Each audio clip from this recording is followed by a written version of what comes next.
ಸೂರ್ಯ ಇನ್ನೂ ಪೂರ್ಣವಾಗಿ ಉದಯವಾಗಿರಲಿಲ್ಲ. ಗ್ರಾಮ ಹೊರವಲಯದಲ್ಲಿದ್ದ ಕಸದ ಮೈದಾನದಲ್ಲಿ ಒಬ್ಬ ಸಣ್ಣ ಗಾತ್ರದ ದುರ್ಬಲ ವ್ಯಕ್ತಿ ಹರೆಯ ಚೀಲ ಹಿಡಿದು ಏನನ್ನೋ ಹುಡುಕುತ್ತಿದ್ದ. ಅವನ ಹೆಸರು ರಾಜು. ಗ್ರಾಮದಲ್ಲಿರುವ ಜನ ಅವನನ್ನು ಅಯೋಗ್ಯ ಎಂದು ಹಾಸ್ಯ ಮಾಡುತ್ತಿದ್ದರು. ಮಕ್ಕಳು ಅವನನ್ನು ನೋಡಿ ನಗುತ್ತಿದ್ದರು. ನೋಡಿ, ಕಬಾಡಿ ಹುಡುಗ ಬಂದಾನೆ.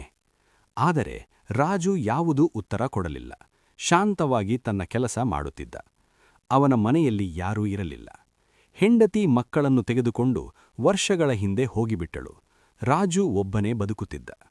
ಒಂದು ದಿನ ಅವನು ಕಸದ ನಡುವೆ ಒಂದು ಸ್ವಚ್ಛವಾದ, ಹೊಸದಂತಿರುವ ಚೀಲ ಕಂಡುಬಂದಿತು. ಅದನ್ನು ಎತ್ತಿ ನೋಡಿದಾಗ ತುಂಬಾ ಭಾರವಾಗಿತ್ತು. ಅವನಿಗೆ ಅನುಮಾನ ಬಂತು. ಅವನು ನಿಧಾನವಾಗಿ ಅದನ್ನು ತೆರೆದನು. ಒಳಗೆ ಹೊಸ 500 ರೂಪಾಯಿ ನೋಟುಗಳ ಗುಚ್ಛಗಳು. ರಾಜುವಿನ ಕಣ್ಣುಗಳು ಬೆಚ್ಚಿಬಿದ್ದವು.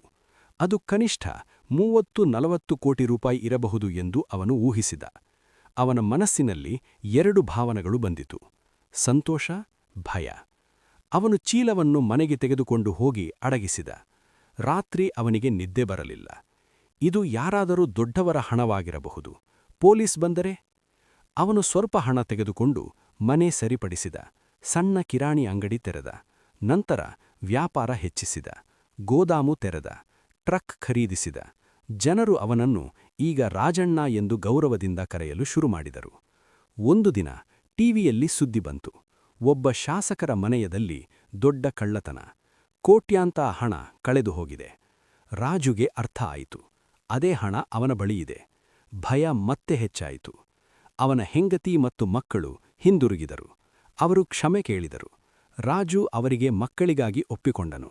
ಆದರೆ ಹೆಂಡತಿಯನ್ನು ದೂರವಿಟ್ಟನು. ನಂತರ ರಾಜು ಮಮತಾ ಎಂಬ ಸರಳ ಒಳ್ಳೆಯ ಮಹಿಳೆಯನ್ನು ಭೇಟಿಯಾದ. ಅವಳು ಅವನನ್ನು ನಿಜವಾಗಿ ಅರ್ಥಮಾಡಿಕೊಂಡಳು. ಅವನಿಗೆ ಗೌರವ ನೀಡಿದಳು. ಇಬ್ಬರೂ ಮದುವೆಯಾದರು.